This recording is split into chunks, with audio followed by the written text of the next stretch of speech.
سبحانه وتعالى الذين يؤمنون بالغيب ويقيمون الصلاة ومما رزقناهم ينفقون وقال تعالى وما تنفقوا من خير يوفى إليكم وأنتم لا تظلمون وقال تعالى الذين ينفقون أموالهم بالليل والنهار سرا وعلانية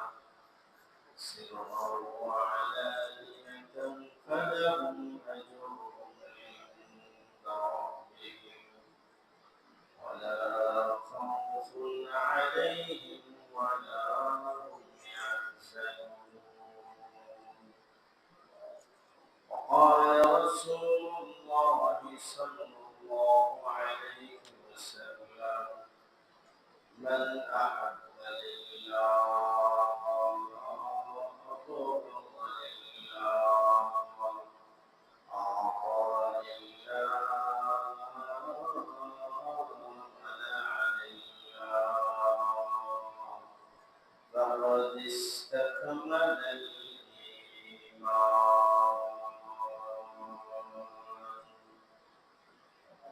وقال الله عز وجل في شان حبيبه مخبرا وآمرا إن الله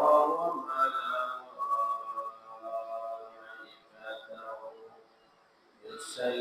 يصلون على النبي يا أيها الذين آمنوا صلوا عليه وسلموا تسليما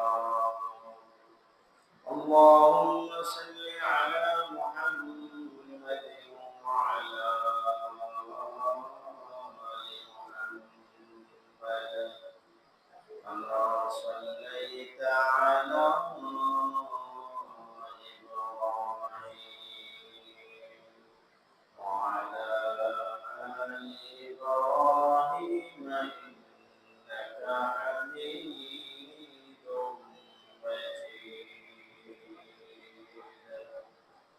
اللهم بارك على محمد وعلى آل محمد كما باركت على إبراهيم وعلى آل إبراهيم إنك حميد مجيد سبحانك لا علم لنا إلا ما علمتنا إنك أنت العليم الحكيم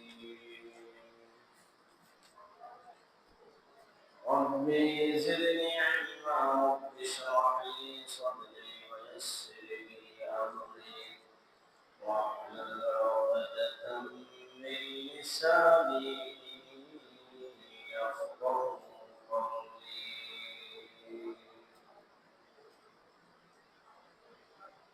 سبحانك لا علم لنا إلا ما علمتنا إنك أنت العليم الحكيم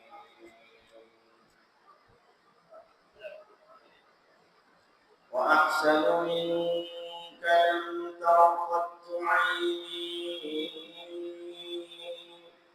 وأجمل منك لم تلد النساء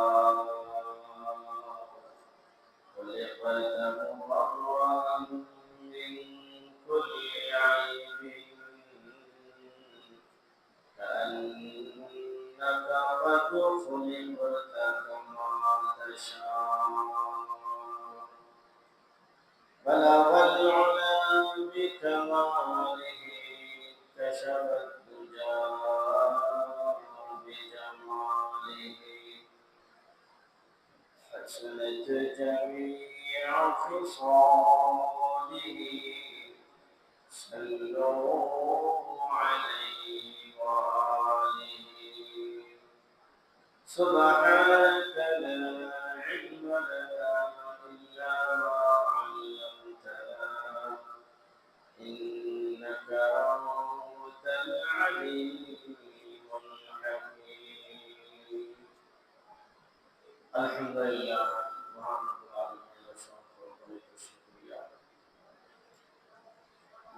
রব্বুল আলামিন আমাদেরকে আজ জুমাবাদী গতবর্তী আশায় জিলহিজ্জা অর্থাৎ জিলহজ মাসে আজ দ্বিতীয় দিন। এই প্রথম দিন থেকে 10 দিন পর্যন্ত খুবই গুরুত্বপূর্ণ। জিলহজ মাসের প্রথম দিন থেকে নিয়ে 10 দিন পর্যন্ত গুরুত্বপূর্ণ দিন। আল্লাহ পাক রব্বুল আলামিন কালামের মধ্যে এই 10 দিনের কসম খেয়েছেন। ওয়াল ফাজরি ওয়া লায়ালিন আশর, আল্লাহ ফজর ভোরের কসম খেয়েছেন। ওয়া লায়ালিন আশর, এবং 10 রাত্রির কসম খেয়েছেন। এই 10 রাত্রি হলো এই জিলহজ মাসের 1 তারিখ থেকে নিয়ে 10 তারিখ পর্যন্ত। আল্লাহ পাক রব্বুল আলামিন যদি কোনো রাত্রের ব্যাপারে কসম খান, কোনো জিনিসের ব্যাপারে কসম খান, কোনো জিনিস নিয়ে আল্লাহ কসম খান, তাহলে তার উদ্দেশ্য এটা হয় যে বান্দাকে এটা সত্যায়ন করার জন্য, বিশ্বাস করার জন্য কসম খেয়েছে। আল্লাহর ক্ষেত্রে বিষয়টা এরকম, যেরকম আমরা মানুষকে কোনো জিনিস বিশ্বাস করাইবার জন্য কসম খাই, আল্লাহ পাক রব্বুল আলামিন কোনো জিনিসকে বিশ্বাস করানোর জন্য কসম খান নাই। যেমন ওয়াল আসরি, আল্লাহ আসরের কসম খেয়েছে। ওয়াত তিন ওয়াজ যাইতুন, তিন এবং যাইতুনের কসম খেয়েছে। লা উকসিমু বিহাযাল বালাদ, মক্কা নগরীর কসম খেয়েছে। তো এই সমস্ত কসম খাওয়ার দ্বারা উদ্দেশ্য হলো ওই জিনিসের সম্মান বোঝানো। আল্লাহ পাক রব্বুল আলামিন যে সমস্ত বস্তু নিয়ে কসম খেয়েছে, এর দ্বারা ওই জিনিসের সম্মান বুঝিয়েছে। আল্লাহ পাক রব্বুল আলামিন জিলহজ মাসের 1 তারিখ থেকে নিয়ে 10 তারিখ পর্যন্ত এই রাত্রিগুলো কসম খেয়েছেন। ওয়া লায়ালিন আশর, ওয়া লায়ালিন আশর, এই 10 রাত্রি, এখানে যে 1 জিলহজ থেকে নিয়ে 10 জিলহজ পর্যন্ত উদ্দেশ্য, এই 10 রাত্রিকে উদ্দেশ্য করেছেন। আব্দুল্লাহ ইবনে আব্বাস রাদিয়াল্লাহু তাআলা আনহুর শিষ্য ইকরিমা থেকে রওয়ায়াত আছে যে ওয়া লায়ালিন আশরিন দ্বারা উদ্দেশ্য হলো জিলহজ মাসের প্রথম 10 দিন, 1 তারিখ থেকে নিয়ে 10 তারিখ। তাহলে আয়াত থেকে বুঝতে পারলাম যে 1 তারিখ থেকে নিয়ে 10 তারিখ পর্যন্ত রাত্রিগুলির অনেক মূল্যায়ন আল্লাহ পাক রব্বুল আলামিনের দরবারে। রাসূলুল্লাহ সাল্লাল্লাহু আলাইহি ওয়াসাল্লাম হাদিসের মধ্যে বলেছেন যে 1 তারিখ থেকে নিয়ে 9 তারিখ পর্যন্ত, 1 তারিখ থেকে নিয়ে 9 তারিখ পর্যন্ত প্রতি রাত্রির ইবাদত লাইলাতুল কদরের ইবাদতের সমতুল্য। সুবহানাল্লাহ।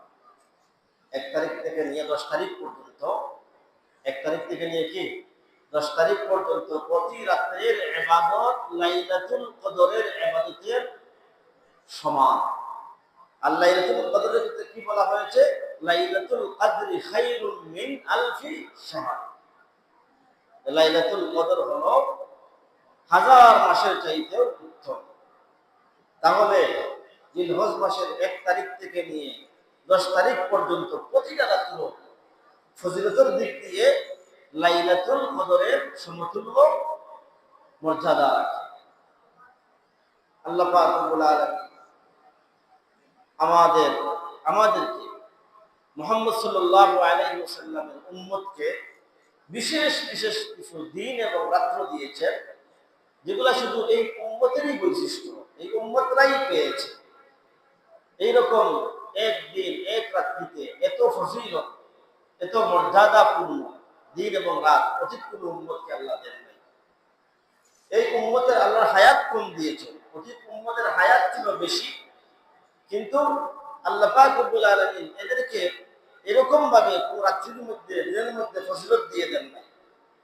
আর উম্মতে মুহাম্মাদীর হায়াত কম, কিন্তু আল্লাহ পাক রব্বুল আলামিন এক এক রাত্রিতে এক এক দিনে তাকে 1000 বছর ইবাদত করার সওয়াব দিয়ে দিয়েছে।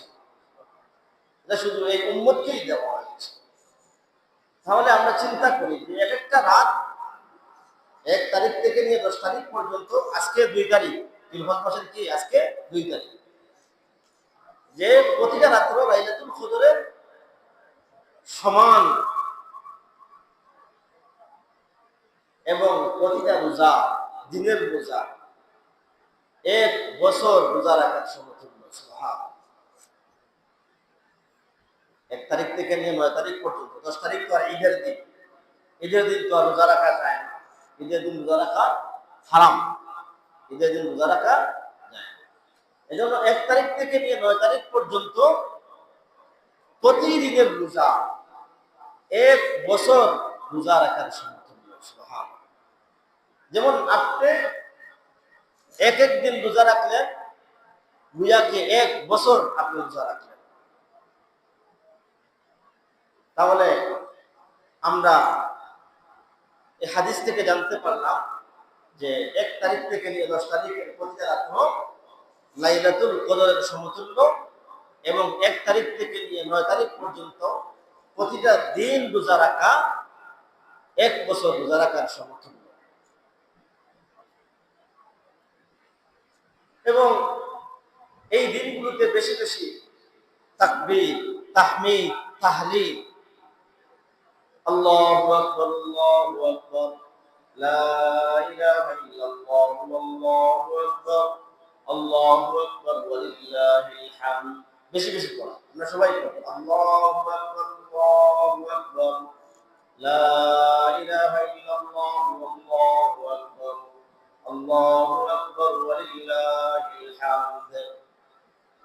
এই তাকবীর বেশি বেশি পড়া,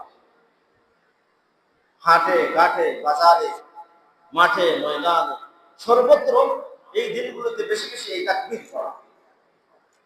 আপনি বাজারে যাইতেছেন, পড়েন, আওয়াজ দিয়ে পড়েন, কত জোরে আওয়াজ দিয়ে পড়া দরকার না, মোটামুটি একটা আওয়াজ দিয়ে আল্লাহু আকবার, আল্লাহু আকবার, লা ইলাহা ইল্লাল্লাহ, আল্লাহু আকবার, আল্লাহু আকবার ওয়া লিল্লাহিল হামদ।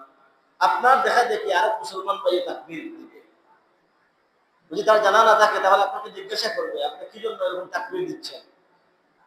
আপনি বলতে পারবেন যে এই জিলহজ মাসের 1 তারিখ থেকে নিয়ে 10 তারিখ পর্যন্ত হাদিসের মধ্যে এসেছে বেশি বেশি তাকবীর বলা।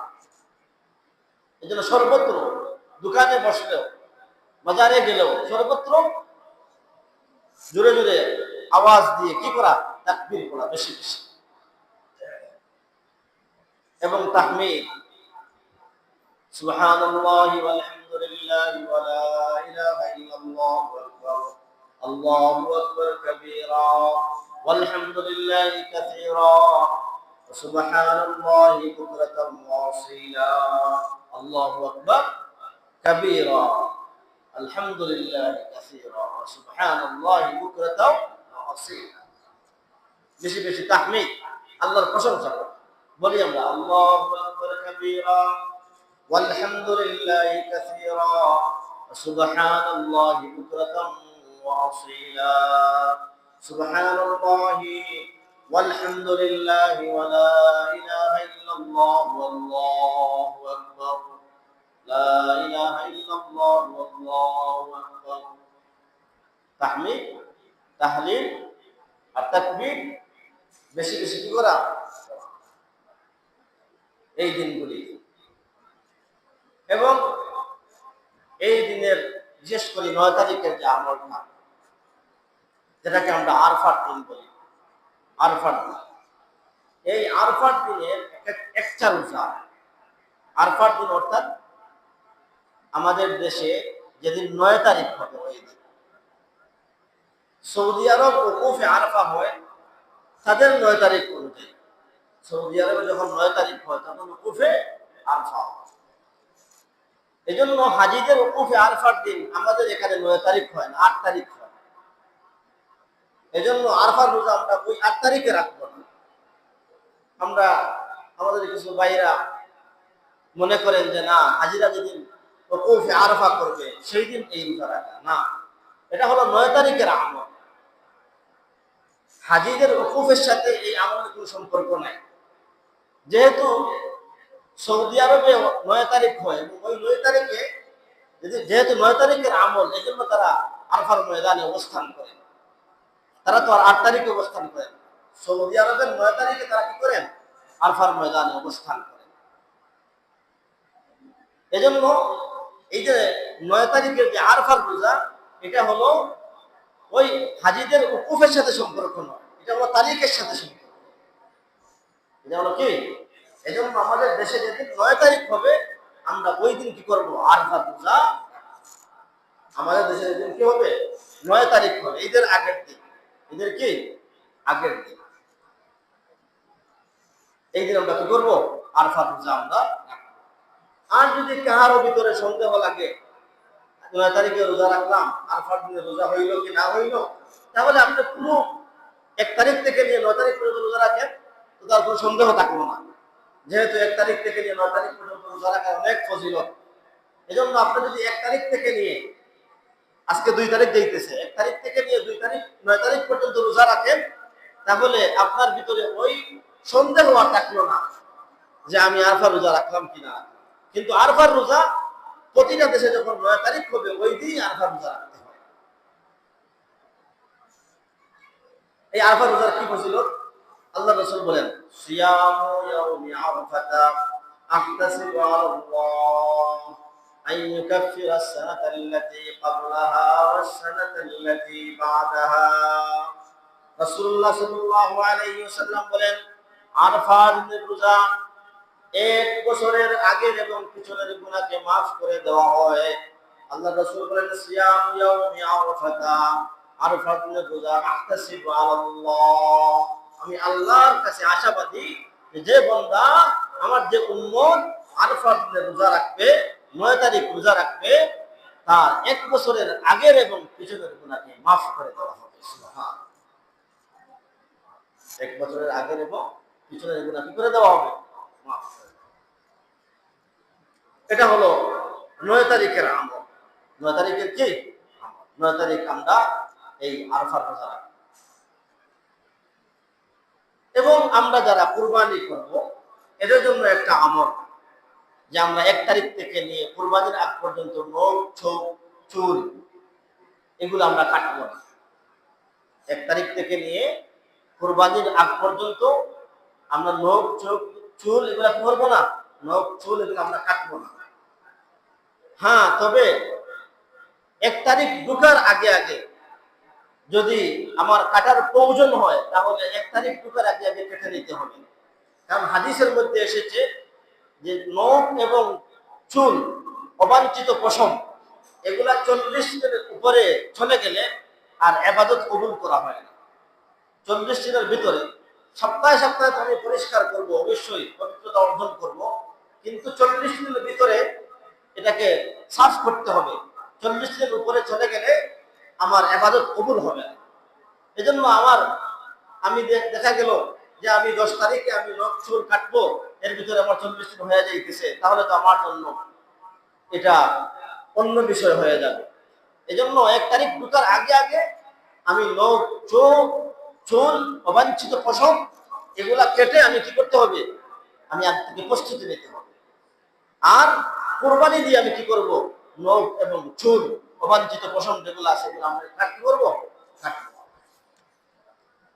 এবং এটাও বলা হয়েছে যারা কুরবানি করা তাদের উপর ওয়াজিব নয় বা কুরবানি করার সামর্থ্য নাই, এরাও যদি এটার উপরে আমল করে, যেমন আমি কুরবানি করতেছি না, আমিও এর উপরে আমল করলাম যে 1 তারিখ থেকে নিয়ে কুরবানির আগ পর্যন্ত আমি কি করলাম না, নখ চুল এগুলো আমি কাটলাম না।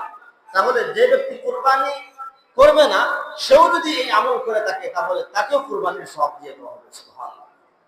1 তারিখ থেকে নিয়ে কুরবানির আগ পর্যন্ত যদি সে নখ এবং চুল এগুলো না কাটে তাহলে সে যদিও কুরবানি করতে পারে নাই, কুরবানি তার উপর ওয়াজিব নয়, তাকেও কি দেওয়া হবে, কুরবানি করার সওয়াব দিয়ে দেওয়া হবে। এবং এই দিনগুলিতে বেশি বেশি ইবাদত করা, ইবাদতের প্রতি বেশি বেশি ঝুঁকা এবং গুনার কাছ থেকে দূরে থাকা, গুনার কাছ থেকে কি করা, দূরে থাকা। এমনিতে তো আমরা সবসময় গুনার কাছ থেকে দূরে থাকবো, বিশেষ করে এই দিনগুলোতে আমরা কি করব, গুনার কাছ থেকে খুব বেশি বেঁচে থাকার চেষ্টা করবো আমরা এই দিনগুলিতে। এবং বেশি বেশি তাকবীর, তাহমিদ, তাহরিক এগুলো আমরা বেশি বেশি করে করতে থাকবো। এবং সদকা খয়রাত করা, এই দিনগুলোতে কি করা, বেশি বেশি সদকা খয়রাত করা। কারণ যেহেতু এই দিনগুলো হলো মহিমান্বিত দিন, আল্লাহর কাছে মর্যাদাওয়ালা দিন, এই জন্য এই দিনগুলো যদি আমরা বেশি বেশি সদকা খয়রাত করি তাহলে এর সওয়াব ডাবল হবে। এর সওয়াব কি হবে, ডাবল হবে। কারণ দিন ফজিলতওয়ালা, দিন মর্যাদাওয়ালা। এজন্য ইবাদত করলে, সদকা করলে, ভালো কাজ করলে তার সওয়াব বেশি পাওয়া যাবে। আর গুনার কাজ করলে তার গুনার সওয়াব, গুনাহ ডাবল হবে। গুনাহ কি হবে, মুহতারাম হাজিরিন, আমাদেরকে আল্লাহ পাক রব্বুল আলামিন মাল সম্পদ দিয়েছেন, এগুলো আল্লাহর রাস্তায় খরচ করা। এই ব্যাপারে কুরআনুল কারীমের মধ্যে অনেক জায়গায় সদকার ব্যাপারে উৎসাহ দেওয়া।